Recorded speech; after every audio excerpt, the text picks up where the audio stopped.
welcome to our channel. We're the Simple Teachers. Today we have another edition of Teacher Center where we analyze great teaching. Today we're going to be watching and analyzing a Tier 1 fluency lesson.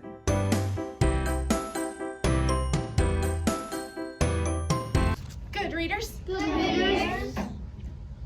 Sound like they're talking. Sound like they're talking. When they're reading. When they're reading. Today we're going to work on Today we're working on phrasing.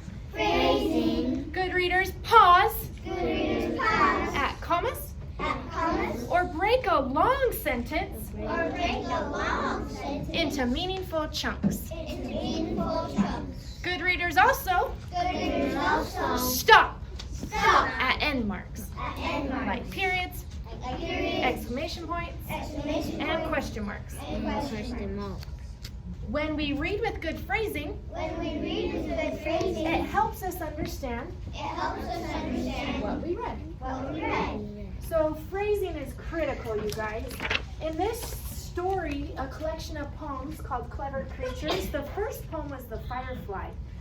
So when we read The Firefly yesterday, we noticed it was one long sentence. It might be tempting to pause at the end of each line, but that would not be good phrasing. That is not how good readers would sound when reading this poem. So listen to my voice by following the words. So I want your finger pointing on the words in your book. Great. Team 1 are all pointing. Team 3 is almost all pointing. Great job.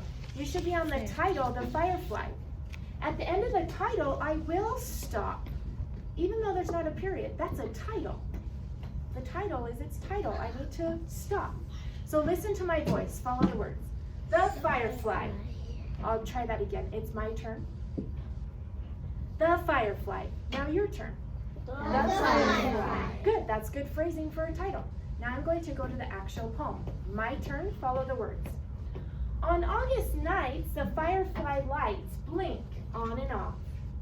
I'm going to pause right there. That's a meaningful chunk. All right, so we've seen a bit of this lesson so far, just the very beginning, but we saw you introduce the lesson topic and you had them repeat with you the definition of phrasing. So have you done phrasing with your class at this point before? This would have been not the first time, but we haven't done it very much. This lesson, if I'm remembering right, was either late September, early October. So, I mean, we have been doing fluency lessons for about maybe 2 months. Yeah. So we're still fairly new, and especially with phrasing, this would have been one of the first lessons of phrasing, not the very first. Yeah. It was a really good choice to use a poem that is a long sentence for phrasing.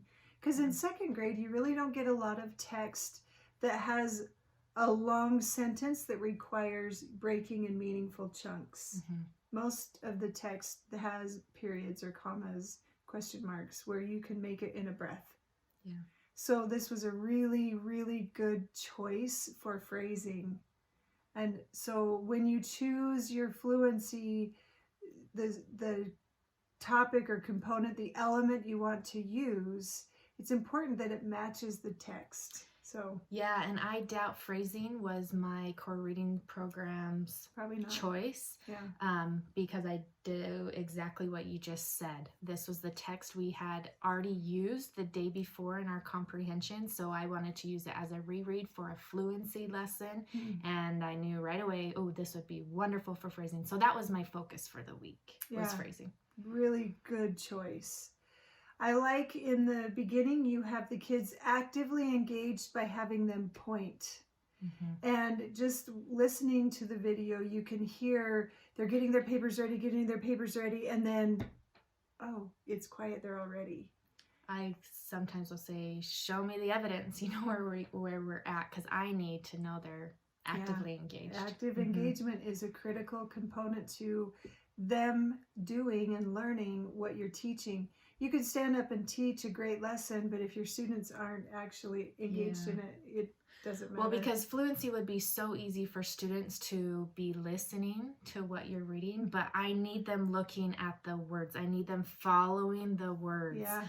And Yeah. so you'll, Yeah. in any fluency lesson, you'll always hear me say point, pencil, finger, I don't care, point, follow the words. I need Yep. to make sure that's like evidence to me that they are actively reading as I'm modeling or choral reading or whatever. So Yes. Another thing that you did that was a teacher expectation, you quickly had them, let's do that again, when it was my turn, but you had some voices join you. So that was a procedure, and you had them quickly do it again, because you said my turn and some people joined you. And you're like, no, my turn, and then it was silent.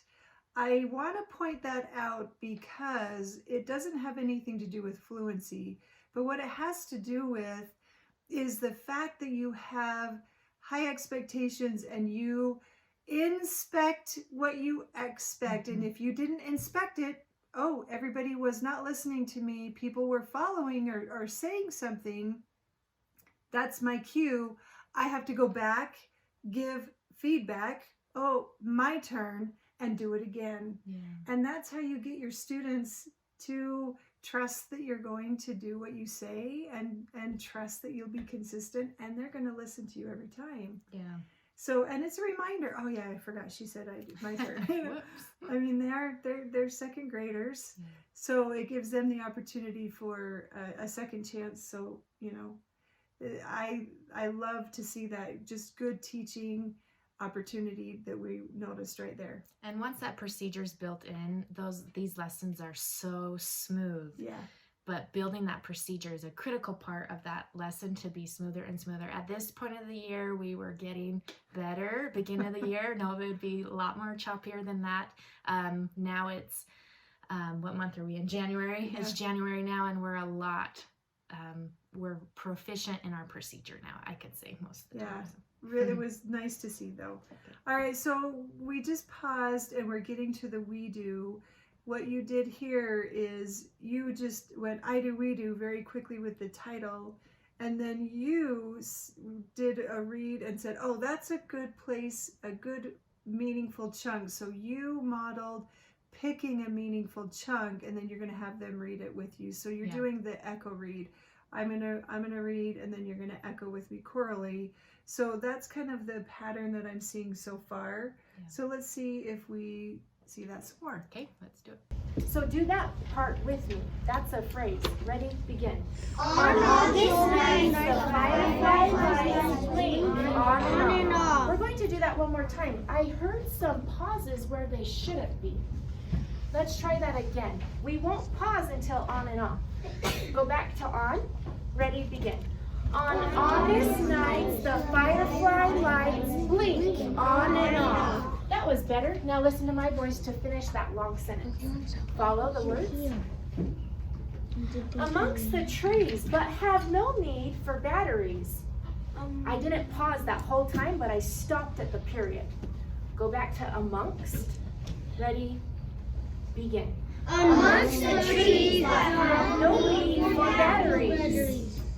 Excellent. So this really long sentence had one phrase where we paused at, and then we kept going to the very end where there was a period, and we stopped. All right, so we just watched a chunk where you're going back and forth, echo reading what you've just read, and there was one part where you read and then they read, and their pausing they were pausing too much. And so your voice joined them to add support as they read. And so that was a way that you increased your support for them in the we do, the echo read. And that was very well done. And then you're also giving them a lot of feedback. You're restating what you're doing, and you're giving them feedback on what they're doing, so they know what to do with their voice. That's really, really critical with fluency. You have to tell them what to do. Otherwise, they hear it and they're like, yeah, that sounds really great, but I don't know what to do to make it sound like that. It's very abstract. So those are very nice things that you're doing there. had asked Angie, am I doing enough modeling? Because you don't see me just solely model. I model and then they are echoing what I modeled. So it's not clear as far as going through the gradual release of I do, and then we do. It's I do, we do. Yeah. But I loved your response of what fluency lessons need. Yeah, so in a fluency lesson, I told her that a couple things.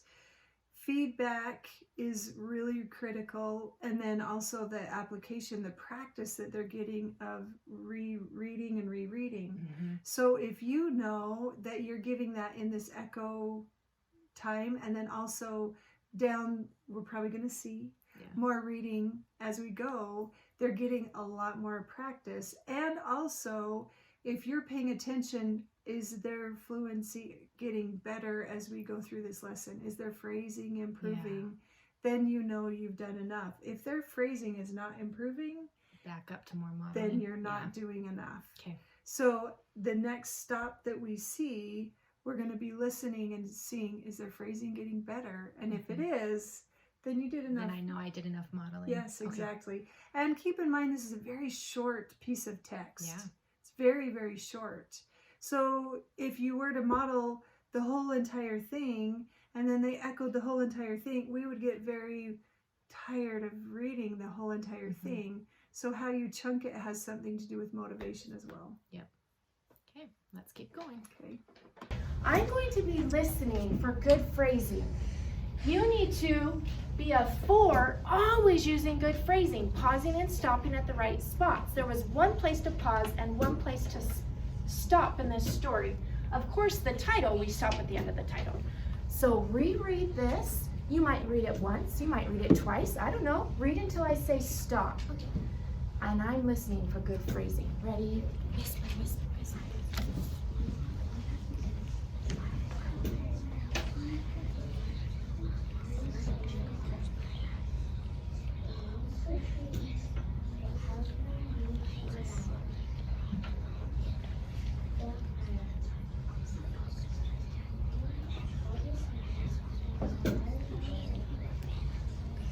You stop at the period. Excellent. Let's start over, and I want to listen to your phrasing again. On August night, the fireflies light went on and off. Good. You paused at off. Try doing it one more time and not pause at the end of the line. Try going on August nights, the firefly lights blink on and off. Try that. August nights, the fireflies lights blink on and off. In front of your chest, give yourself a rating how you thought your phrasing was. Were you rarely using good phrasing, pausing and stopping in the right spots? Were you sometimes, mostly, or always, you paused at that one spot and you stopped at the end of the sentence? Okay, I'm seeing a little bit of 4s, mostly 3s, a couple 2s. I didn't hear any 1s. There you go. That phrasing is critical to help us understand what we read. So whenever you're reading, make sure you use good phrasing. Deal? Yeah. All right, thank you. Okay, at the end of this lesson now, the students had a chance to read and reread as many times as they could, while you were able to pop in on different students and give them individual feedback. One of those happened to be right by the camera, so we got to hear. And that was a struggling student. Hold on, I need to back up, because before that, you told them specifically what you were going to listen for. So they all had very clear expectations. And that's very important that you always do. I would like the viewers to make sure that as they watch Whitney teach this lesson, they go through and keep in mind how many times she told them the objective. How many times she restated to them what that objective is and what it means to pause at meaningful chunks and how that is to be done. How we pause when we get to the end of a meaningful chunk and how we stop at the end of the sentence there, the end of the piece. And she says it often. You really broken do. record. Right? Broken record, yeah. So keep that in mind. Right before she sends them off, she told them exactly what to do. And then she also gave them you're going to keep doing this. Read it and reread it and reread it until I say stop. So there's not any, I'm done, I read it 3 times, I'm done. None of that. And because it's a built-in procedure, they know it's not going to be 10 minutes or 5 minutes even. They know it's a very engaging amount of time where they're not going to be bored by it. So it's a procedure we have in our classroom. Nice.